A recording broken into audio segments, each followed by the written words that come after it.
Hi, I'm John DeVore. Welcome to the channel. Today's a watch video. You are going to watch a watch video.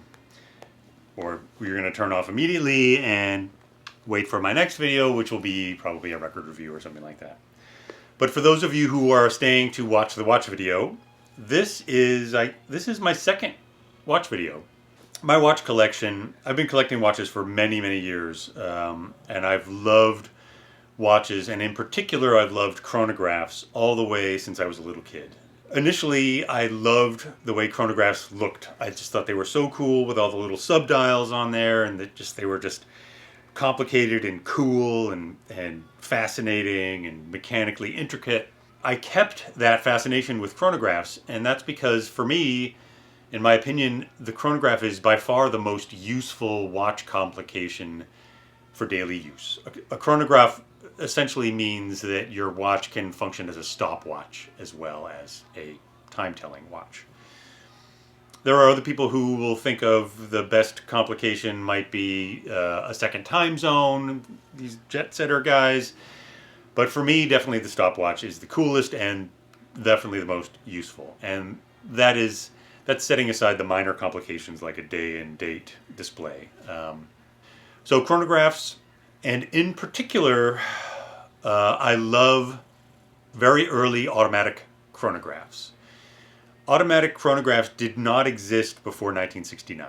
In 1969, there essentially was a race to produce the first automatic winding, meaning winding with the motion of your wrist, the first automatic winding chronograph wristwatch.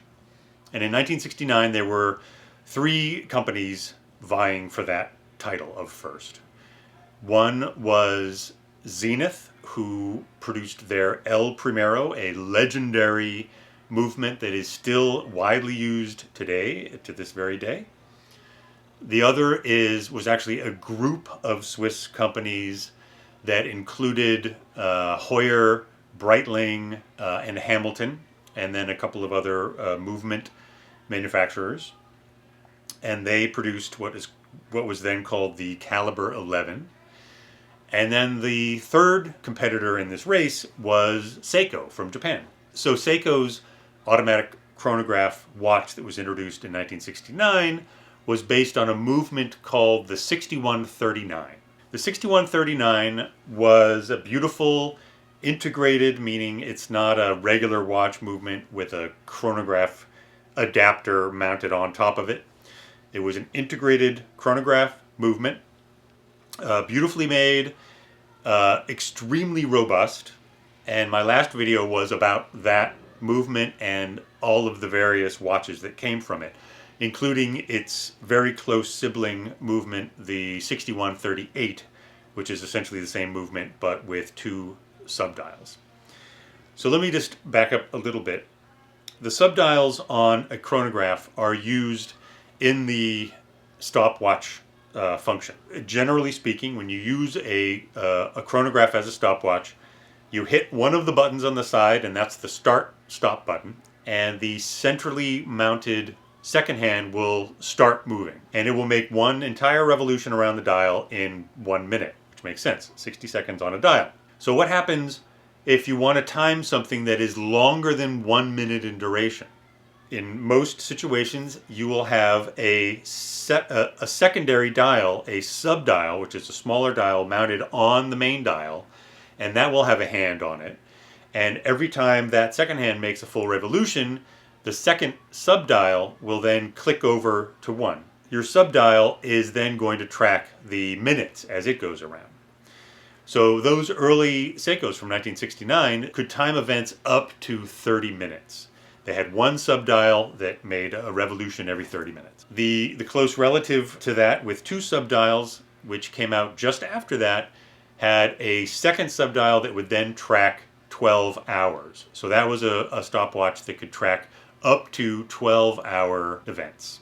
That was more than the Caliber 11 could do ever, and it was on par with what the El Primero could do and can still do, total up to 12-hour timed events. The other thing that Seiko did in 1969 is that they introduced the very first commercially available quartz wristwatch and essentially nuked the Swiss watch industry.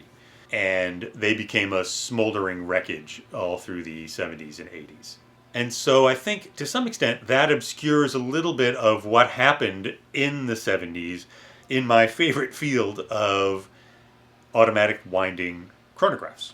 So by 1972, Seiko not only had those original two automatic winding chronograph movements, they had two additional ones. They had the 70-15 and the 70-16 calibers. And there are a lot of very interesting things about these calibers. So I'm going to backtrack another short step and just to describe the company of Seiko at that time. So in the 50s, Seiko was sort of divided up into two semi-separate companies that were owned by the same parent. And this actually happened during the war. Seiko has existed for over 100 years. But during the war, they wisely decided to add another watchmaking factory outside of Tokyo, just in case the factory in Tokyo was destroyed, which it was during the war. So in the 50s, Seiko found itself with essentially two sort of semi-separate watch companies, Suwa Seiko and Daiichi Seiko. And they kept them somewhat independent. There was a fostering of a little bit of competitiveness in order to try to get sort of the most innovation possible out of the company Seiko as a whole. And all through the 60s, those two divisions were competing against each other to make the most accurate and best movements. And it gave birth to King Seiko in Daiichi and Grand Seiko from Suwa, both of which actually now still exist. Grand Seiko being reintroduced first, but now actually King Seiko. They have some homage King Seikos now available new. But I'm digressing. The chronograph movements that came out in 1969, the 6138 and 6139, those were designed and made by Suwa. In 1972, Daiichi decided to release their automatic chronograph movements. And they were the 70-15, which could only time up to 1 minute events. There were no subdials at all on that one. And the 70-16, which had a single subdial. Interestingly, you would think that since there was only a single subdial, that could only then time things up to 30 minutes in duration. However, that is not the case. Seiko was extremely inventive, and the 70-16 movement is a masterpiece. So while it has a single subdial down around 6 o'clock on the main dial, that subdial actually has two hands on it. It's what's called a stacked subdial. And essentially that subdial looks like a super miniaturized watch face because it's got an hour hand and a minute hand. And so what they're doing is that they are tracking both elapsed minutes and elapsed hours on that single subdial. So this is an automatic winding chronograph with a single subdial that can measure up to an elapsed 12-hour event. It's brilliant. Not only that, it has quick set day and date adjustments. Quick set making it far easier to set your watch in the morning. You don't have to scroll around 24 hours worth of minutes in order to set your day ahead or your date ahead. It's done by an ingenious method of simply clicking or pressing the crown into the case in order to move the day. It is also a flyback chronograph. What is a flyback chronograph? Well, in a normal chronograph, if you want to time multiple events, you need to press the start-stop button, get the chronograph running, and then when that first event is done, you push stop on that start-stop button, and then you have to push the other button to reset the hands back to 0, and then you go back up to that first button in order to restart the chronograph to time the second event. What happens if the two events are exactly consecutive and you don't have enough time where your fingers aren't fast enough to do all those extra coordinated button presses? Well, a flyback chronograph has you covered. With a flyback chronograph, you push that first start-stop button, get the chronograph running, and then as that first event ends and the second event starts immediately, you can push the second button to reset the hands while the stopwatch is running. The hands will reset back to 0 and the watch will continue to keep tracking elapsed time so that you can do a reset on your stopwatch without actually stopping the tracking of seconds, minutes, and hours. It's actually a very difficult complication to add to a chronograph, and it's fairly rare. And Seiko was by far the first one to include it in an automatic chronograph movement. The other incredibly innovative thing about the 70 series auto chrono movements from Seiko, they were the smallest and thinnest automatic winding chronograph movements in the world, and they remained so for more than 10 years. It wasn't until a Swiss movement specialist, Frédéric Piquet, came out with the 1185 movement sometime in the late 80s that record was broken. And Piquet actually gets an enormous amount of credit for that achievement, and that movement is used to this day in a huge number of watches from extremely respected watch manufacturers in Switzerland. But Seiko really never gets credit for having done it first and having done it for longer. The Piquet record movement was broken not that long after it came out, and that record has been broken several times since then. I think the current record holder for thinnest automatic winding chronograph is held by Bolova, if I'm not mistaken, by one of the Octo Finissimo models. Beautiful watch as well. However, we digress. So why is this incredible little Seiko movement so unknown, and why hasn't it not gotten more credit? Certainly the earlier movements, the 6139s with the legendary Pogue being a very famous example, but there's a huge number of different colors and case styles on these watches, and they are very well known, very widely collected, and there are tons and tons of them out there. And they're great fun to collect because there are so many of them.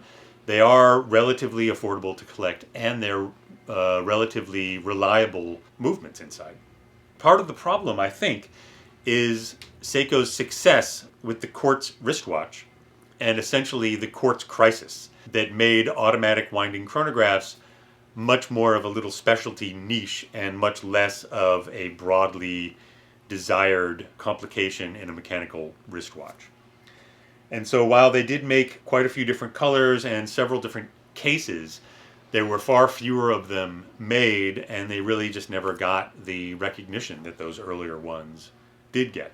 Another remarkable record that this beautiful little movement has is actually in that stacked subdial. This movement was the only one of its kind for over 2 decades, and the company that finally produced another chronograph with a stacked subdial is none other than Patek Philippe, sometime in the mid-2000s. And trying to find one of those will cost you at least $60,000 today.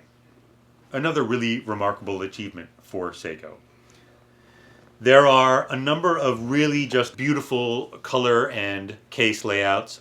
This one is the 7016 5020, sometimes mistaken for the most famous one called the Monaco, but this is not the Monaco.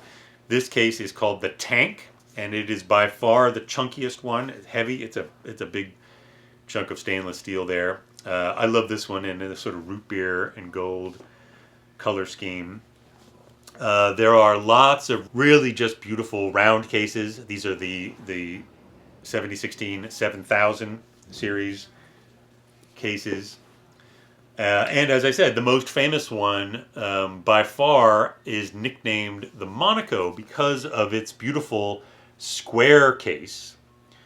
And this one, with its lovely blue dial, really does remind one of the Heuer Monaco from 1969, which was a big square watch with a blue dial. The Monaco is much more funky 70s styled. This one is much more subdued, rather more elegant in my opinion, and it's a much more sophisticated movement, also in my opinion, and it has a much nicer, sort of dressier appeal. It's a much more compact case, just really, really lovely. And again, even the square ones had a number of color options on the dials. And there are a few from the less sophisticated 7015 movement that did not have a subdial. So these are chronographs that can only track up to a minute. But some of them, including my favorite, the 7015 6010, also known as the Seiko Time Sonar, really kind of a cool watch. This one in particular, in that it has a tinted transparent face so that you can see through it, and you can actually see the day and date discs under the dial face. So you see them in the display window, but you can also see them moving under the dial. And then on the back of this actually had a display back with a transparent or translucent case back, so you could actually see the movement in there. So again, tons and tons of innovation in an early 70s watch from Seiko, and relatively unknown. And that's not to say that these movements went completely unnoticed even in their time. There's a Swiss company, Enicar, who did notice and bought a ton of the 7016 movements from Seiko in order to make their own very cool automatic chronographs. And these are called the Enicar Mantagraphs, which really does sound sort of like a weapon that a Bond villain might employ. But they are very funky, very cool watches in their own right. Swiss made.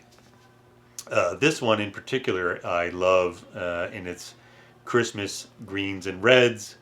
I wear this one often on Christmas. And then here's another couple of very funky ones that do color schemes beyond just the dial.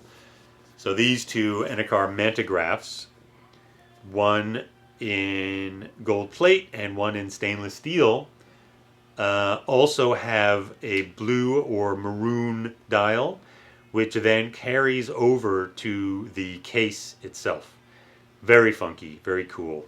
Enicar's a cool company, just in general. Very funky, very sort of out there, cool 70s style. I love the little Saturn logo on the dial.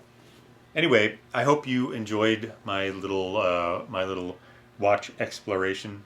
Let me know if you want to hear more about watches from me, who's an audio and music guy.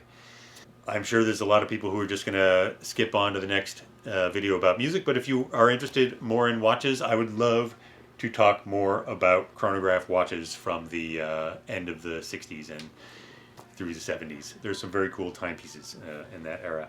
So thank you very much for watching.